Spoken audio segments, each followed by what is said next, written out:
Usharani movies banner మీద నిర్మాత ఒల్లూరి రాంబాబు గారు, బాలనారాయణ గారి యొక్క దర్శకత్వంలో నిర్మిస్తున్నటువంటి ఆంధ్రుల అన్నపూర్ణ శ్రీమతి డొక్కా సీతమ్మ గారి జీవిత చరిత్ర ఆధారంగా నిర్మిస్తున్న చిత్రం ఇప్పటికే సగం పూర్తయింది.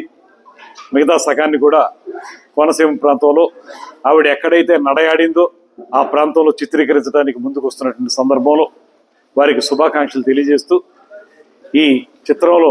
ప్రధాన భూమికలు నిర్వహిస్తున్నటువంటి మురళీమోహన్ గారు, ఆమని గారు, ఇంకా ఇతర తారాగణానికి, సాంకేతిక వర్గానికి కూడా అభినందనలు తెలియజేస్తూ ఇలాంటి ఒక అత్యున్నతమైనటువంటి కథాంశంతో ప్రధానంగా ఇవాల్టి సమాజానికి స్ఫూర్తిని ఇచ్చేటువంటి కథాంశంతో సినిమా నిర్మిస్తున్నటువంటి బాలనారాయణ గారిని, అదేవిధంగా రాంబాబు గారిని ప్రత్యేకంగా అభినందిస్తూ ఈ సినిమా త్వరితగతిని షూటింగ్ పూర్తి చేసుకుని ప్రజలందరి ముందుకు రావాలని,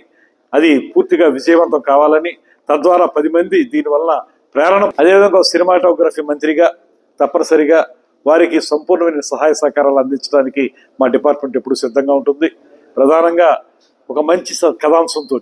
సందేశాత్మకమైనటువంటి చిత్రంగా దీన్ని తయారు చేస్తున్నారు కనుక నిర్మాతలకి, దర్శకులకి మా సంపూర్ణమైన సహకారం అందిస్తాం.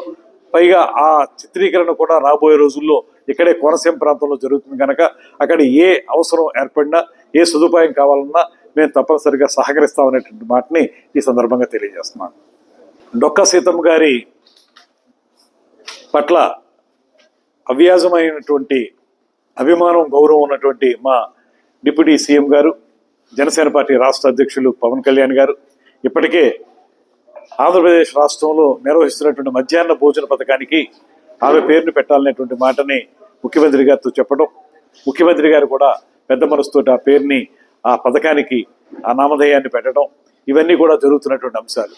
ఇవి ఈ ప్రభుత్వం, కూటమి ప్రభుత్వం యొక్క చిత్తశుద్ధిని కూడా తెలియజేస్తా ఉన్నాయి. ఎవరైతే సమాజంలో 10 మందికి ఉపయోగపడే విధంగా కార్యక్రమాలు నిర్వహించారో, అదేవిధంగా ఆకలితో వచ్చిన వారికి పట్టెడు అన్నం పెట్టడానికి ఏనాడు వెనకాడినటువంటి మహాతల్లి డొక్కా సీతమ్మ గారికి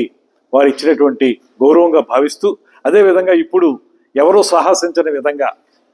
వారి జీవిత చరిత్రని సినిమాగా తీయటం అంటే చిన్న విషయం కాదు.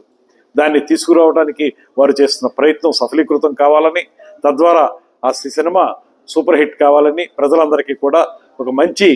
సందేశాన్ని ఇవ్వాలని మనస్ఫూర్తిగా కోరుకుంటూ సెలవు తీసుకుంటాం.